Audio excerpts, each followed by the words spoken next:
Good morning and welcome to the morning break. Yes, we're back to the old music. It feels good. It feels normal. This was actually, and the funny thing, somebody actually sent me a message yesterday on Facebook and they said, is this the original music? This music? And I said, no, this was the third music in like about a 4-week period where we went, yeah, it kind of fits. Now, I did have some people complain. They said it sounded like it was just starting and stopping. That's kind of the idea of the music. We're still on a quest. We are on the quest to find the morning break music. This feels morning breaky though. Breaky? Really? Did we just say breaky? Oh, well. Hey, congratulations to the Michigan Wolverines. National basketball champions. It was very hard for me to say, being from here in Ohio. But you ever here's something in life. Do you ever have something that shocks you? Now, last night after the game was over, it kind of shocked me. My wife goes, if we'd have watched the whole game, I would have cheered for Michigan. I was like, what?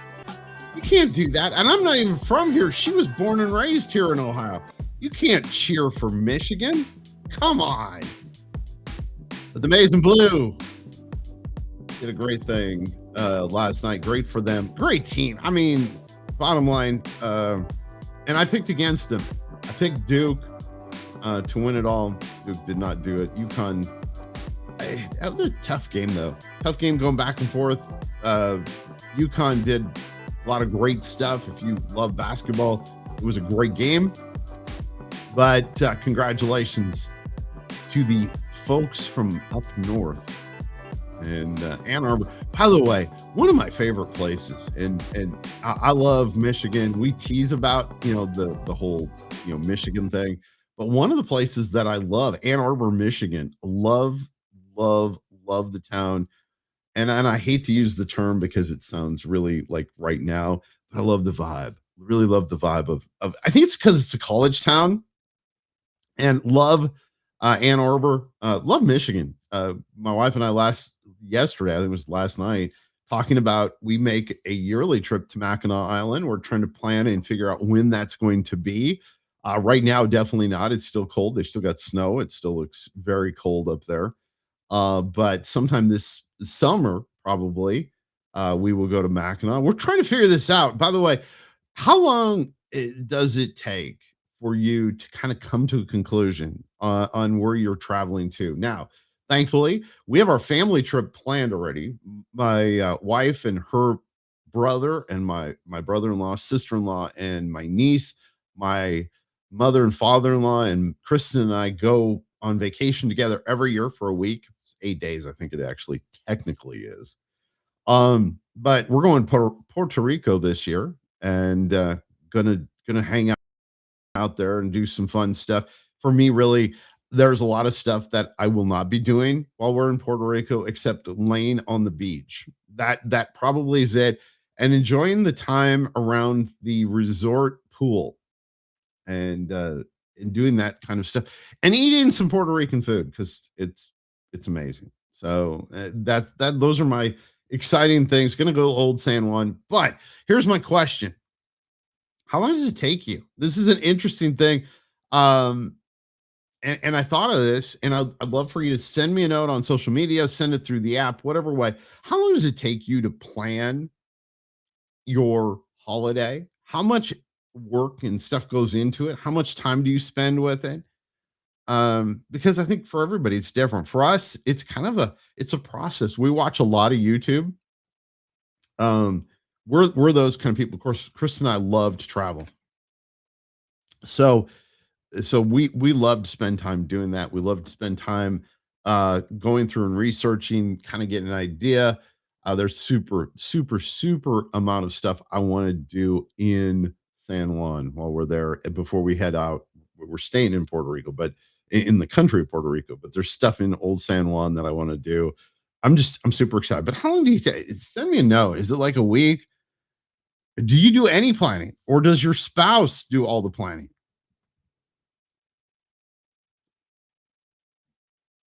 I don't know. I just, by the way, great coffee. Great folks at 7 Weeks Coffee. Listen, they sent me an email. I said I couldn't talk about it. Now, you should never do this to a pastor's kid. You should never say, I don't want you to talk about this, because immediately I want to talk about it. But you need to go to their website. They've got some great specials going on right now. When you check out, remember, use the promo code ATV10 when you check out. Here's the deal. If you love coffee, like I love coffee, I mean, it's like literally a part. I wake up drinking coffee. I can go to sleep. I can literally drink some coffee and lay down and fall asleep immediately. So coffee is a huge part of my entire day.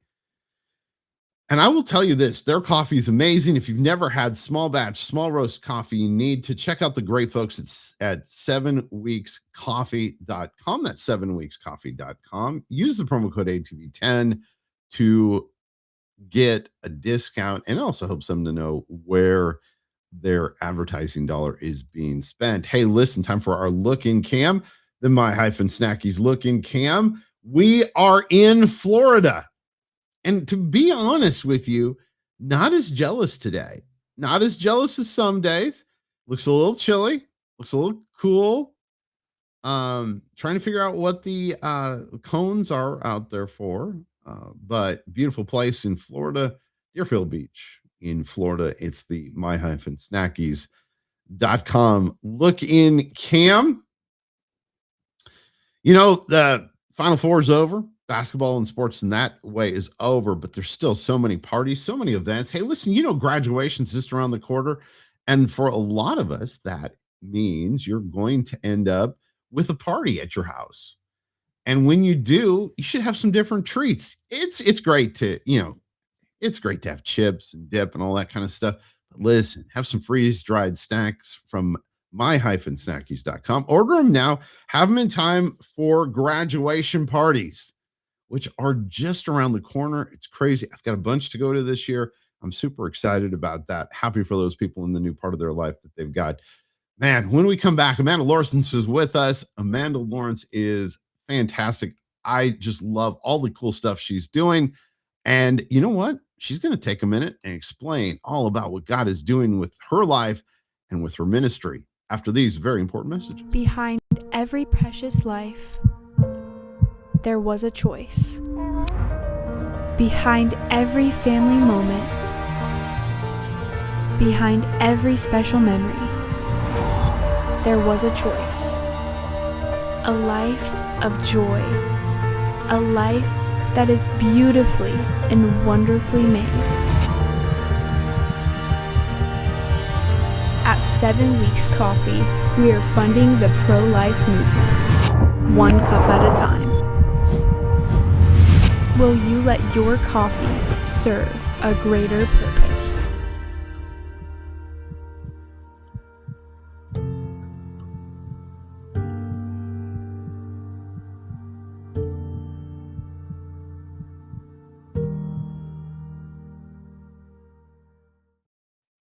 Thanks to great folks at 7 Weeks Coffee. That's 7weekscoffee.com. Use the promo code ATV10. Did you know today is National Coffee Cake Day? I mean, what's more perfect to go with coffee than cake? So coffee cake. Amanda Lawrence is with us. Amanda, it is great to have you here today with us on the show. Going to ask you before we get started, favorite kind of coffee cake. What is the one kind of coffee cake that you like?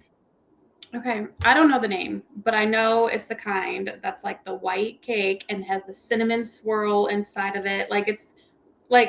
It's coffee cake. Like, is there any other kind? Well, there is, and that's interesting. Because I had thought the same thing. I always thought that there was just one, but there are all kinds of variations. In fact, according to the people that came up with the National Day of Coffee Cake Day, there are over 700 mainline coffee cakes. Okay. So now the coffee cake you talk about, very much being from the Midwest, that was it. And so I researched this and I was like, so there's all these, but I guess they count different forms of like pecan rolls and stuff as part of it. Oh, okay. So, which to me really isn't coffee cake because that's a pecan roll. Right. So it's like a debate for another day. Yeah. I would Um, try but a chocolate one. I'm sure there's a chocolate one that's oh, delicious. I'm Yeah. sure. But yes, I grew up with coffee cakes. Being from Minnesota, my mom always had a good coffee cake because you never know who was going to stop by. Somebody Yeah. could stop by, like right there at your door, and you gotta knock. You get a knock on the door, and you gotta have some coffee cake and some coffee for them. Yeah, you betcha. Well done. Yes, thank you. One You of the gifts I represented your got. roots well. Yes, one of the gifts I got from living in Minnesota. Hey, Amanda, I want you to tell a little bit about your story, and then I want to talk about the ministry that you're a part of, which is incredible. I follow. If there is a fan club for Amanda and what she does, I am part of it. I believe in what she's doing. I was so excited when we got a chance to have her on the show. Yeah. Cool. Well, thank you so much. Really, it's an honor. And it's neat that I'm here today and just how God's orchestrated connections through social media, like to bring us to this point. So my story, I'm going to give you a super brief rundown, but currently I have some letters behind my name. I'm a PLMHP, provisionally licensed mental health professional. So that just means I'm a therapist, and I'm an executive director and founder of Haya Ministries. But way before that, I had a life. And what I mean by that is that life was not easy. I had a lot of experiences. So as a young child, I had sexual abuse. As a teenager, I found drugs, alcohol. I was addicted. By the time I was 22 years old, I'd been arrested for 4 DUIs. I was facing 10 days in jail, and I overdosed and was in the ICU for days. My liver was failing. It was through prayer that I was revived. I was brought to life. My liver was healed. I then got to spend some time in a locked unit of the hospital for that overdose before I had to go turn myself back into jail. And like I said, this was all before 22 years old. So yeah, God got a hold of me first off through fear. I was so afraid. Fear's always a good motivator. It's going to do something. Sometimes it stops you in your tracks, and that's exactly what you need. But that's what happened. I was stopped in my tracks. I was afraid to talk to anybody I, had partied with. I was afraid to really do much of anything. But that fear allowed me to find sobriety. And now I've been sober for 19 years, almost a half, 19 and a half. I love the Lord with every part of my being. But that's been a journey in itself. It's not like, I found the Lord and everything was perfect. In fact, I prayed a prayer of salvation at 12 years old, and I just told you what happened before 22. So that's been an experience in and of itself. But there's been some amazing things that have come in my life that have brought me to a place of just pure surrender. And that place of pure surrender has opened the door to helping other women and to serving and to just really pouring into women to show them it doesn't matter what happened to you. The Lord can open so many more doors and he can set you free. So that's a little bit in a nutshell of how I got to where I'm at today. It's incredible. And I think, before we move on to what you're doing, and the neat part about being on TV is there are people that flip by and see our channel and go, what is that? And they may be watching right now and they may be struggling with a lot of the stuff that you just talked about. Yeah. Give them first place hope and give them second place some advice as to what they need to do if they're right now stuck in that situation. Yeah. What I would say is, I think there's one part that I kind of left out that I need to bring in is that, I've been sober for a really long time, but in my sobriety, I was struggling with anxiety and with depression and with panic. And that was happening as a Christian.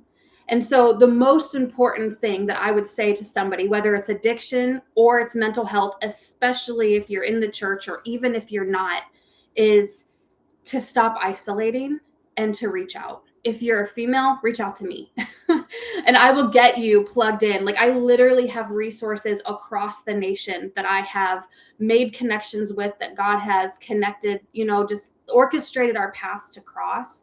I know Christian counselors across the nation. It's beautiful what he's done, but that is one of the most important first steps, is you do not have to do this alone. And truly you can't. You cannot get out of the grip of what is going on alone. It doesn't work that way. And I was just talking to a girl yesterday because she wants to pretend that she's okay. And she's got all this stuff inside of her. And I explained to her, like, Jesus didn't even do life alone. Like, he brought 12 disciples. He had the Father and the Holy Spirit. He didn't even do life alone. So why, as humans, do we think that we can get through this alone? We just can't. And so that would be my biggest thing, is reach out today. And I don't care where you're at in the nation. I will get you connected. If you're in the Nebraska area, great. I'm going to bring you in. But yeah, I'll plug you in. So I love what you said there, and something that just hit me, and I want to, just before we move on to what you're doing now, but you talked about anxiety in addiction. Tell us a little bit about how they work together, or how they are, one leads to another, or is, I don't know. You're the expert. I'm Yeah. I'm the guy with the mic over here, so that's all I got. Okay, so in my program, in my counseling program, so my educational training that prepared me to be a counselor, I had an emphasis on substance use disorders because of lived experience, and I just love working with this population. And one thing that we notice in most cases of addiction is that there is this element of anxiety or depression. And anxiety and depression, they're basically cousins, where there's one, there's the other. What some people get tripped up on is like, oh, we got to treat this part first. So, oh, we've got to treat the addiction first, and then the anxiety and depression will go away. Or, oh, we've got to treat the anxiety and the depression first, and then the addiction will be more manageable or whatnot. And, it doesn't really matter because the reality is they are all interconnected. So when we're talking the things that happen with anxiety, the things that happen with depression, and the things that happen with addiction, it's all the same parts of the brain. And which leads me into this, so there's a 4-part thing. There's a 4-part process to treating addiction, anxiety, mental health, trauma. And it's biological, which is what's going on in your brain, like the actual physical things that are happening in your brain. It's psychological, which is your thoughts, your belief system. It's social, so who you're around. And it's spiritual, so getting connected with God and removing the darkness from your life. So that is how we have to approach any of these things. And the way that I explain to people is this. I was sitting in my desk one day and I looked out into my yard, and I had an old garden. It was January, and it's Nebraska. It's freezing. And there's like an old plant there. And God gave me this vision where I was like, okay, I could go out there every day in the middle of January, and I could water this plant. I could water it every single day. And like I said, it's freezing. Is anything going to change? No, right? The plant's going to be dead because it's January. You're not going to see a bud. You're not going to see anything change because the environment is not conducive for its growth. And that's the thing with like the biological and the social aspect. If our environment is not conducive for growth, we can't heal from addiction, from trauma, from anxiety, from depression. So that's where all 4 of these things come into play.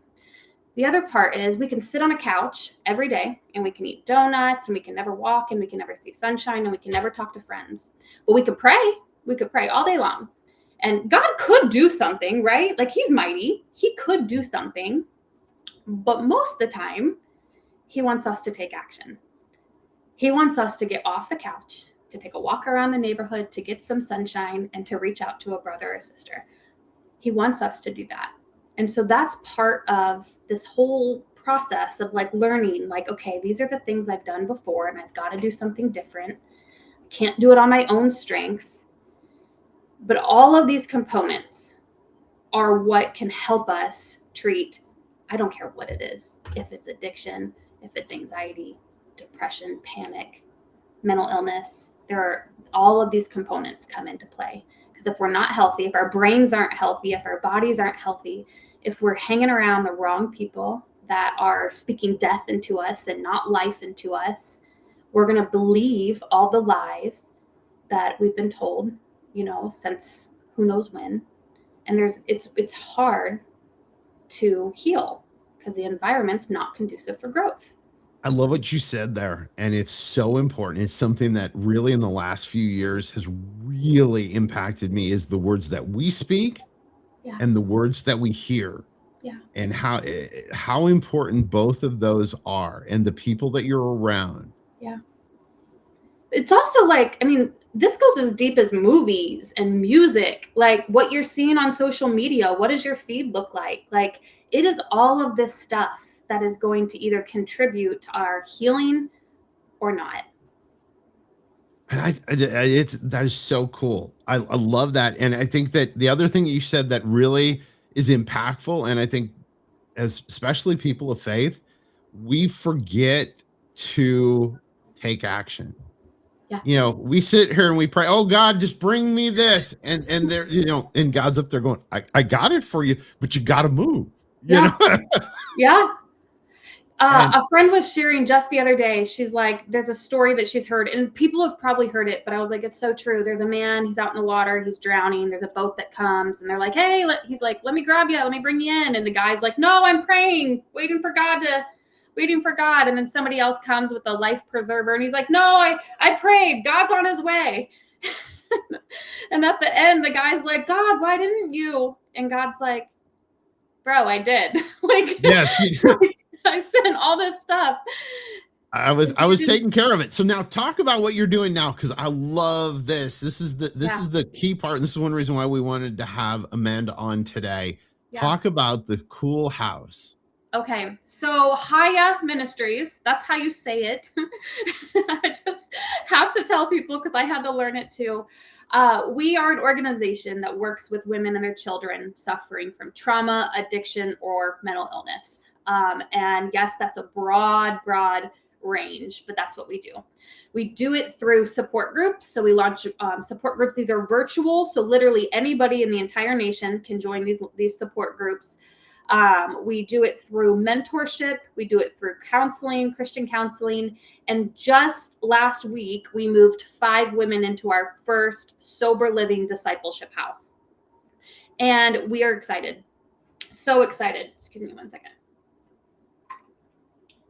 In this home, we are literally incorporating those 4 things that I just talked about. We are incorporating, taking care of their body. So the biology, the psychology. So we are, these women are getting free Christian counseling.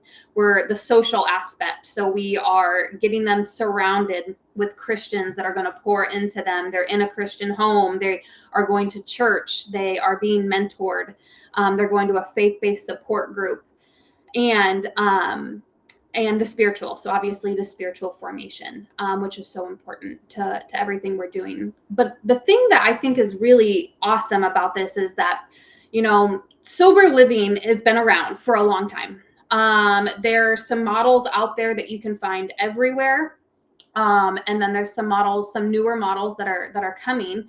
But this model is a discipleship model. So it's not just the sober living, but it's actually coming and surrounding them with all the things that they need for healing.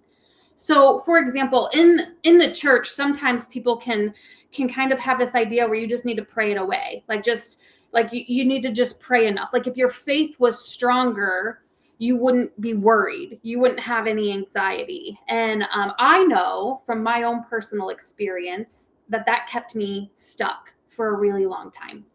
And I was trying to read the Bible, but I couldn't. My mind was on loop with all of these concerns and worries that I had. And so that's why in this program, why we're going to work on spiritual formation, we're not disregarding the clinical aspect, like the Christian counseling that some of these women may need to get to the root really, of what's going on. we are not disregarding the fact that there might be some biological things going on. So they have to get medical care. They have to see a primary care. Some of them might need psychiatric services. And so we want them connected to these things so we can truly holistically take care of them. And then they can learn how to listen to the voice of God, and there's not other thoughts coming in that they, are getting distracted by, but we can actually, remove the barriers for their spiritual growth. I love that. I love this. So the first one just opened. Yes. So are you pretty excited? How's it going? You're 1 week in? Is that what you said? Yeah, tomorrow will be 1 week. Yeah, it's been, man, I'll tell you, Rob, it's been so beautiful. We have an amazing community. Every house or every piece of furniture in this house was donated. Like a house for 5 people, it's all been donated. Like we just have a community that has showed up substantially to pour into these women. A few of them moved in and they said like they hadn't had a place to call home in years, and just having a place that felt and looked like home. It's not, institutionally looking like it's a home. It's a house. It's not like a dormitory. Like it's a home with a bedroom and like a living room and, a dining room. Like it's a beautiful like space in the backyard. So a couple of us were over there on Easter and our kids were playing in the backyard, like playing softball. Like it's beautiful. That is so awesome. Hey, listen, give everybody the website. And if you're out there and you're watching, you're saying, I want to help Amanda and this ministry grow, where they can go. Yep, absolutely. So it's www.hayamin.org, and I'll spell it. It's CHAYAH min.org. And it'll be in the show notes so people can see it when they get it. But so what's the future hold? What do you see, Amanda? Where do you see this going? Yeah. I believe we will have more homes. And I know that because we already have a wait list. And I also don't think that this is just meant for Omaha, Nebraska. I believe that we will see this beautiful model open up across the nation because it's a true need. Women need a place to go, to get the help that they need in this type of environment. And women are hungry for it. And so we do believe that that's going to open. We also believe that we will have homes for women to come with their children. There's just a little bit more red tape, around opening that space for kids. And so that's in due time, but we believe that that's coming in the near future too. That's awesome. Give them the website one more time. Yep. www.hayamin.org. That's awesome. Thanks, Amanda, for being with us today on the show. We appreciate you so much and what you're doing. Absolutely. Thanks so much. Wow. Where's the time gone? It has gone by way too fast. Another day as we do the morning break. Remember, grab yourself some coffee cake.